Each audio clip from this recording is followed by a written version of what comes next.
Dear Rudy, long-time subscriber to the channel. Well, thank you very much. Started playing MTG Investments Journey from watching your videos. I'm sorry about that. It happens. Come on down to the basement for a piece of candy. Your life's never the chain. It is what it is. Commander EDH is by far my favorite format, and the most of my collection is centric to cards legal to that format. My favorite deck archetype is Commander is Group Hug.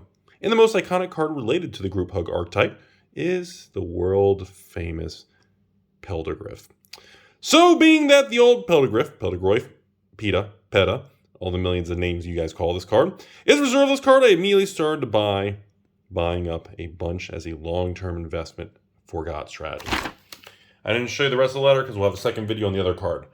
Ladies and gentlemen, Creepy Rudy has moved into the purple elephant business. Purple hippo business? So, first let's discuss the card, then we're going to discuss alliances, then we're going to discuss why I think there's not much opportunity, but it's just fun to do. So, first of all, the card is technically called Phelddagrif. A very iconic card from the beginning when alliances came out in 98 or 99? 96! Oh god, I'm old. Some people call this Phelddagrif. Some people just call it the purple hippo. Some people just say hippo decks, like this guy said. And the group hug thing, because again, the mechanics and the abilities kind of always send positive things to other players in the game. And usually the shenanigans come from the third ability of this particular card and combos with other things out there. You can Google it. There's a bunch of deck text on that kind of thing. But more importantly, it is reserve list. So first, let's take a minute. Let's talk about the reserve list. So obviously, most people can't stand the reserve list. Everything it stands for, blah, blah, blah, yada, yada. And I understand that perspective. I respectfully disagree, and that's okay. It's okay to have different opinions in this world. Don't tell anybody. But I think the thing we've all learned in the last 3 to 6 months post-Magic 30 is while the reserve list is a funky thing, the reserve list almost acts as a barrier against overly greedy, poorly managed corporations. Imagine if the reserve list didn't exist right now. Imagine the concepts of the reprinting secret lair machine and in what it would do to the market, the LGSs, the networks, the secondary market, all these stores around the country holding their millions of dollars of inventory, all these display cases. Imagine the impacts. Many times when I have conversations to myself in the bathroom, I kind of remind myself that while the reserve list is not needed in many aspects and irritates people in many moments in life, post-Magic 30 reminds us that many times the reserve list isn't for the evil investors or the collectors or even the LGSs or the creepy Rudies in the basement and the third floor tetherballs. It's not really about that. I almost feel like the reserve list today has a new meaning. And to me, that meaning is more, the reserve list acts as a moat or a barrier or a safety net to keep poorly managed companies and morons at the top of these companies. It prevents them from completely burning something to the ground. It almost prevents them from overstepping in certain directions.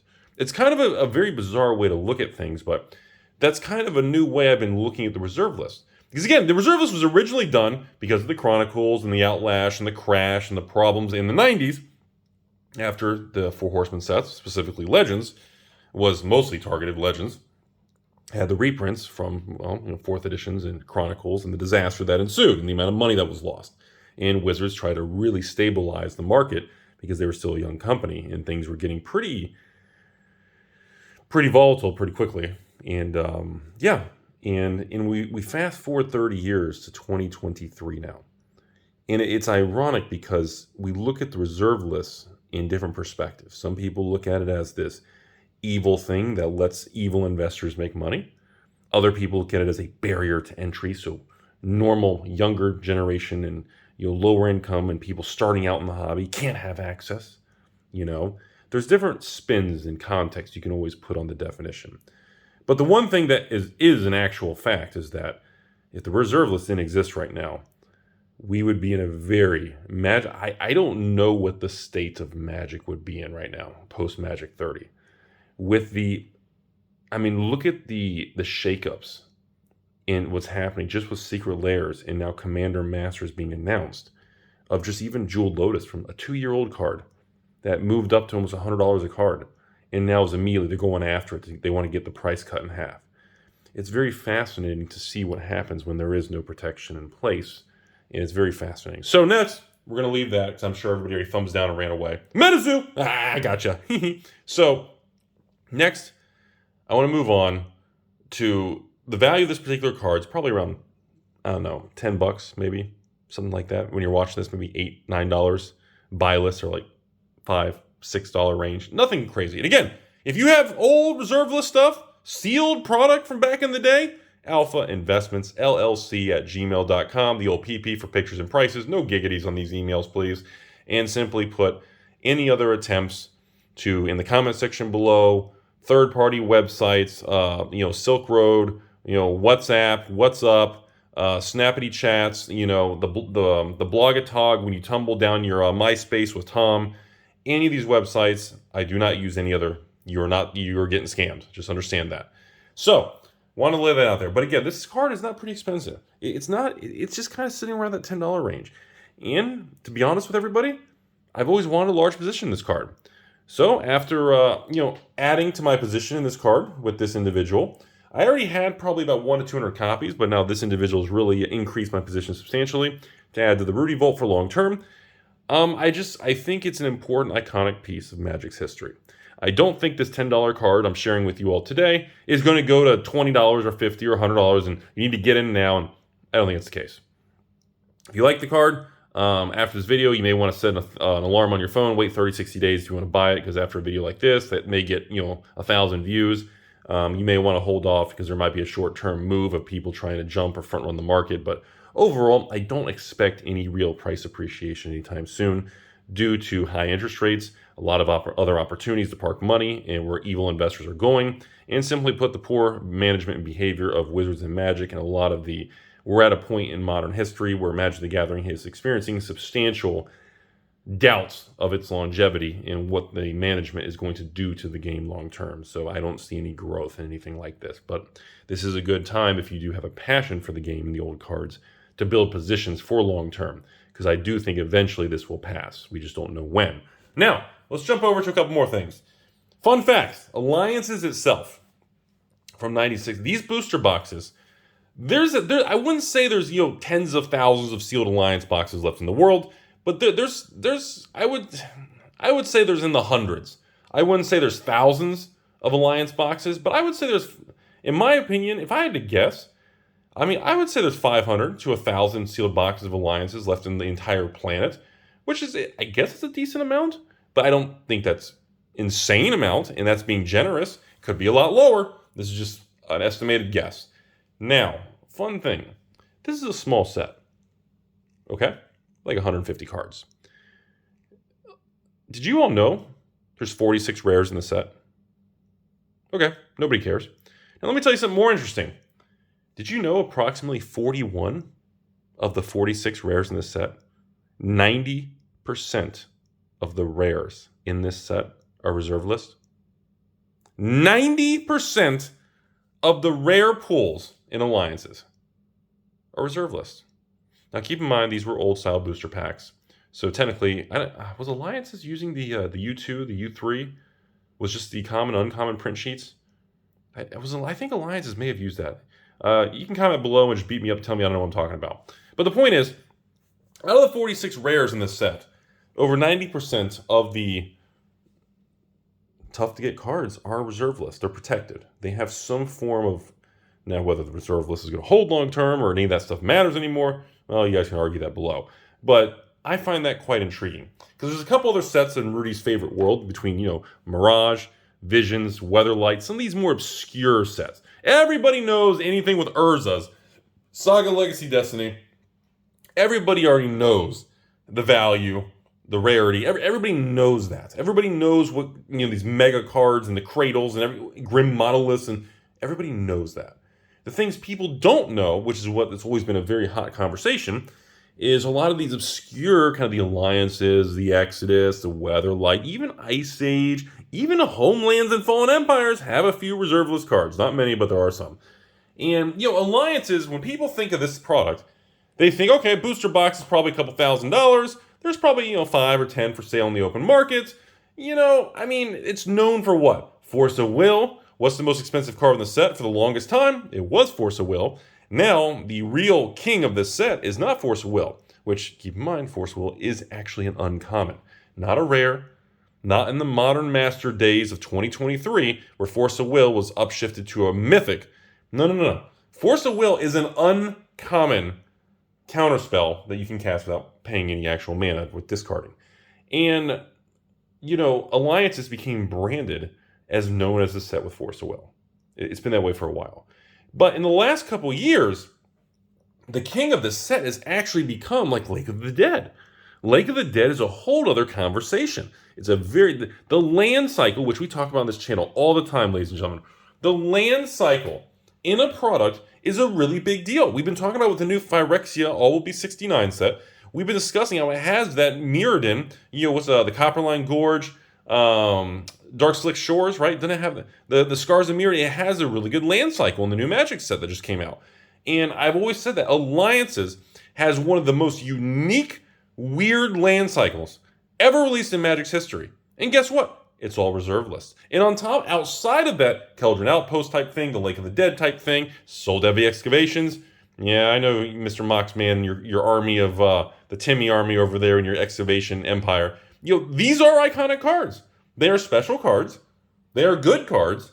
And they're unique and bizarre, which adds a layer of uncertainty in a difficult ability to price them. And that's what tends to make prices swing, because it's very difficult to understand. Is Soldevi Excavations a $100 card?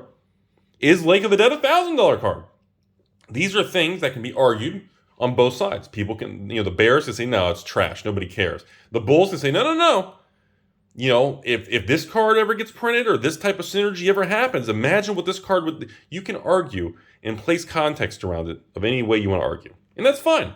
That's what makes it. That's what makes it fun. That's what makes this. That's what makes this worth living. That's what makes all this legendary, boys and girls, and ladies and gentlemen, and Tesla flying in space, and Pluto. I haven't forgotten about you. You're still a planet in my left nut, and that's where we're at, folks. And when I think about alliances, I don't sit there and go, oh yeah, Force of Will. Let's crack a box of alliances. We'll get between 2 and 4 Force of Wills, or I guess sometimes 1 and 5. But on average, bad box of alliances can have 0 or 1. A really good one can have 4 or 5. But on average, it's probably 2 to 3 in a box.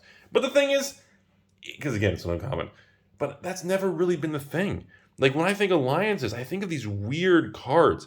The little elf girl, the mana generating fairy that you can discard. I think of Helm of Obedience. I think of the Outpost. I think of, actually, the Phyrexian Devourer. I think of Lake of the Dead. I think of Thawing Glaciers. I think, personally, Lord of, Lord of Tressorhorn?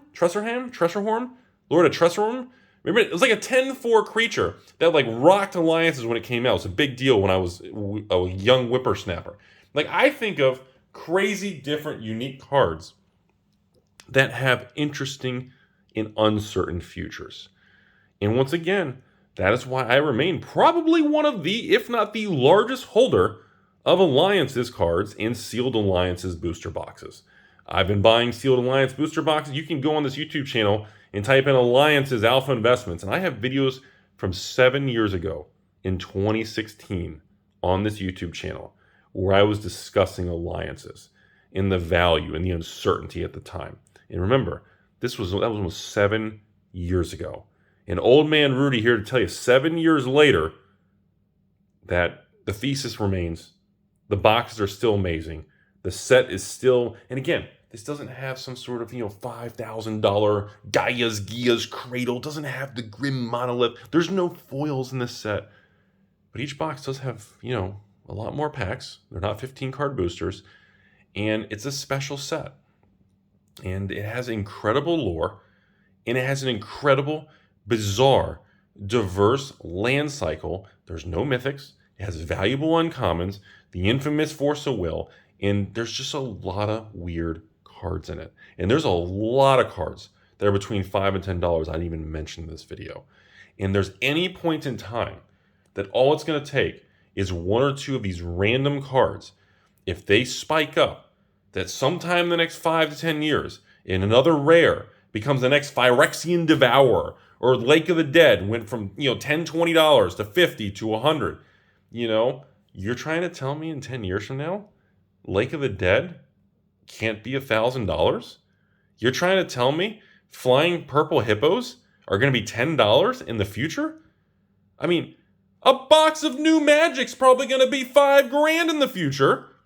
The inflationary pressure of new magic is so unbelievably high, yet every card in the set is endlessly reprinted, and you're telling me that like a sealed box of Urza's Legacy at $4,000 or $5,000 is overpriced? When like a new magic box is going to be $4,000 or $5,000 in the future? Like, what'd they say? Commander Masters? The new set boxes? Wholesale, what, $340? So what, going to be on TCG Player for $400 just to break even? So a case of 6 set boxes in the next, 90 days on this set coming out in the summer is going to be $2,500. That's crazy. That's crazy. Now, again, we don't know what's in it. It could be Mark Rosewater bathwater. They could literally put encapsulated bathwater. Liliana could have her wardrobe in the cards. Maybe the artist hand-signed them and have their private phone number. I don't know. But you got to put this stuff in perspective. Unlimited Power 9 you can get on eBay for $3,000. Purple Hippos are $10. Lake of the Flippin' Dead is at an all-time high. What, 100? $100 for a piece of history. Like, when you lay it out in a perspective, it makes you stand back and really re-question and re-evaluate. That's why you see me on this channel. And again, I know I'm bashing new stuff. I still hold positions in new stuff. All these sets and products, I still do it. Just because I'm mentally and emotionally not agreeing with it doesn't mean I'm staying out of the game with a new product. Although I reserve the right to, bitch and complain about everything. But it doesn't mean I'm skipping it. Doesn't mean I'm not holding positions in these collector boxes. Doesn't mean I didn't say that. But at the same time, it really makes me look at some of this old stuff, and I'm just like, how much is an original Force of Will from Alliances? What, is it $50, $75? Is it even that? Because it's not reserve list, it's an uncommon. You look at these stuff. So that's all I have today. So I'm adding to the Purple Elephant. I don't know why I keep saying elephant. Purple Hippo Empire. Hope you learned something today. As always, everybody, have a beautiful day out there. I know the world's got full of problems and Timmies and drama and craziness, but again, try to surround yourself with good people, positivity, people who bring you up in the world. Don't spend your day swiping on TikTok shorts and YouTube shorts with girls jumping around and jiggling their happiness that just gives you 3 seconds and it burns the timer on the day. I know, I understand, we all see it. It's all over the world. I get it, but you really need to focus on having good people around you, bettering your future, your family, your friends, and you need to focus better on what's important. Because it's very easy to get distracted in this world and you just waste your days away. The days turn to weeks, turn to months, and it sucks because remember, time is the most valuable thing. There is no substitute for time. Doesn't matter if you never make $1 million in this world or you're a multi-billionaire on private jets. At the end of the day, we all share the same fate, ladies and gentlemen, and that is we're all on a timer. We have limited time, and there's nothing we can do about it. So again, make sure you watch videos, interact with good people. Don't waste time watching crap, bashing other people, attacking other stores, getting it, try to focus. And that's what we're trying to do. We're moving on from Magic 30. We're trying to enjoy things and march forward because, again, life's too short to look at comments, and life's too short to spend the rest of our life thinking about Magic 30. Have a beautiful day, everybody.